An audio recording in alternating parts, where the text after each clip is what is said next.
I'm not as good a golfer as him, obviously. As him? Yes. No, that figures. But I have been playing since I was around 4 years old. The one area of golf I really genuinely love are the golf carts. Me too. I don't think I've ever got out of a fully functioning golf cart in my life, ever, because I've always crashed them. I don't know what it is that makes you think, right, I'm going to go a million. You would like my golf cart because I've got the restrictor taken off it, so it goes about 50 miles an hour. You're kidding? No, it does, yeah. That's sick. It does. How much damage could I do with that? You could do a lot. I love the golf carts. Actually, when I was a little girl, my grandfather has a Rolls-Royce golf cart and a Bentley one. So my sister and I decided that we wanted to race them. So we're going around the pond on the golf course and going so fast, I smashed the Rolls into this huge rock. The entire thing was smashed. I was totaled. We were so scared, we just ran away. And then later, my grandpa's like, where's the Rolls? Like, I want to go golfing right now. Stolen. I have no idea. Stolen is the answer. That's what I always say. Someone stole it. Someone went and had a joyride in it. I know one thing I wanted to talk about is golfing slang. OK. Because apparently there's quite a bit of... Well, it's quite rude. Are you familiar with this? There's a Richard Hammond, I know that, isn't there? There is a Richard Hammond, which means straight down the middle like a rocket, then veers off into the rough at the last minute.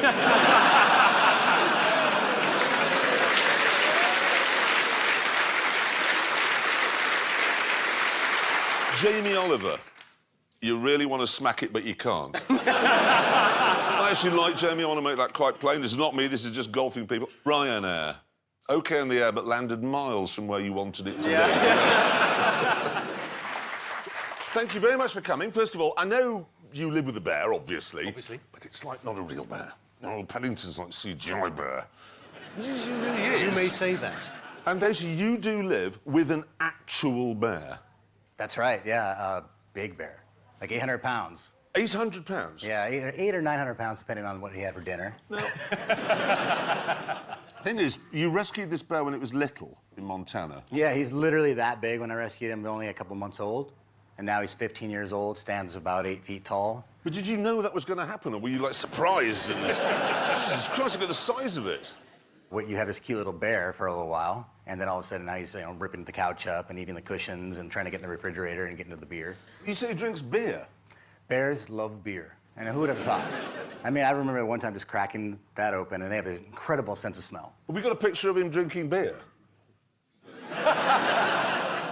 He doesn't live in a cage. No, he actually, he lives in a sanctuary some part of the time. He's at the house part of the time, depending on what, he loves to be around people. That's all he knows. He can't be out in the wild. Okay, I get that. But you had him as your best man? He was the best man at one of... Yeah, he was. We actually have a photograph of the wedding here. That's the sloppiest kiss I had that night. And then he came Thanksgiving dinners. I think we got a picture as well of that. There, look. Yeah, that is a big bear. It's huge. Did you like turkey? He loves turkey. He ate the whole thing. Mashed potatoes, everything. Can I just ask, because you have a bear sanctuary, Correct. and how's the dynamic like, but compared to, his dynamic with you and the other bears? I mean, does he go, hey, look at me, I get on with humans and you don't? Or A little bit that Does he? way, yeah. I mean, he's the only one that gets to come home and do things that the other bears can't really do. Yeah. But he has it's like a soap opera.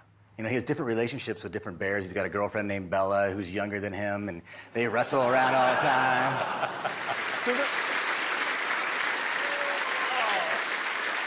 Welcome, gentlemen. Thank you. Welcome, welcome. I have to tell you, I had a great one last night, Dominic. I actually met you in a restaurant just last night.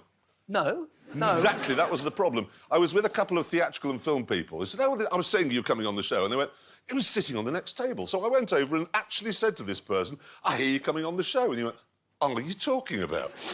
Clearly quite... You went over something that wasn't me last night. I think it was me. Yes. You got persuaded by the people you were with that it was me. Yes, but it was incredible because Who was did it? look incredible. I don't know who he was. He was a complete stranger. You think Jeremy Clarkson? Perhaps it was Danny Dyer.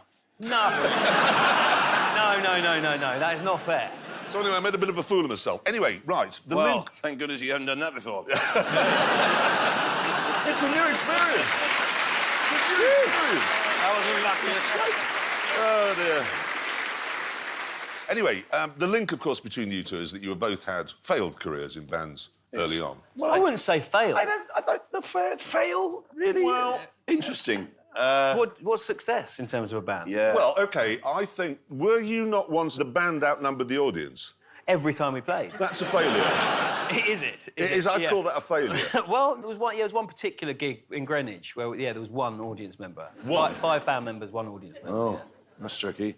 Before you start with what was your band called? Well, the band was called The Famous Five, and there was actually 4 people in it. And nobody had heard of us, so it still didn't make any sense. And we did have a photo shoot, and the drummer was quite a vain man, and he decided what a great idea it would be to if we all painted our little fingers with black nail varnish.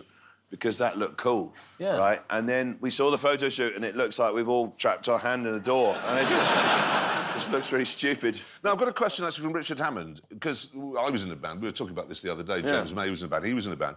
Now, he still does, actually, wear socks down the front of his underpants to do the show. Whoa, what? He was wondering, did you ever put anything down the front of your I did trousers? not ask that. You did.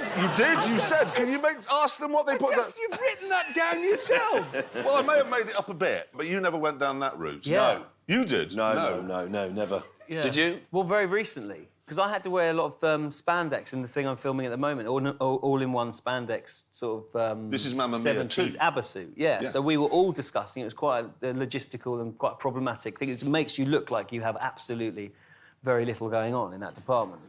So we had to decide whether and what we would use to Right. Do you know what I mean? What did you put down the front of your trousers? This is what Hammond was asking. I wasn't asking that. Just to be clear. I tried 2 makeup sponges at first. 2 makeups. You're not just former talent show judges.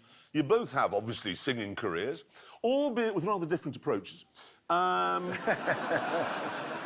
Let's have a look at a photograph here of the Hoff. There you go, you see.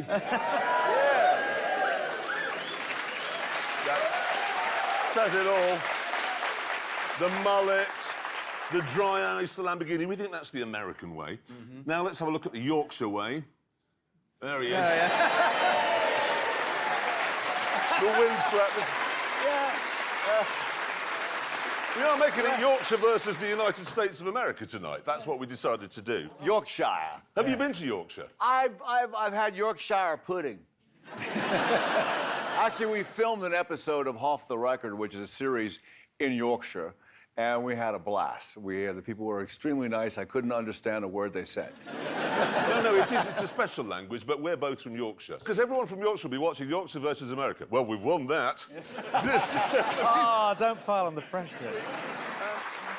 Welcome, gentlemen. Welcome, welcome. Now, I've just described you as classical singers, but actually that's not strictly true, is it? You're not... Well, it is for me. Yeah. It's not for him.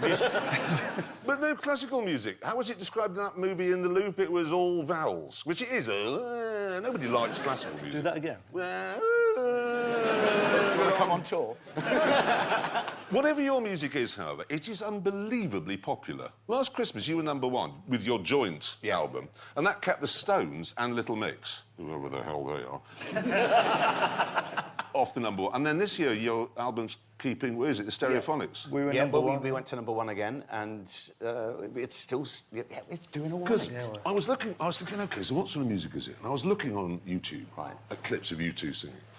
The audience is quite old. Those are Michael's fans. Are they Michael's fans? They're the ones that they smell of urine. No. No? OK, we were just waiting. One of your audience said that they'd bought our album. So there is someone here who has our album. Where is she? Where is she? There's a surprise. Come on, where are she? She's now denying it. Yes, she's denying it. She's surrounded by a load of bikers, that's why.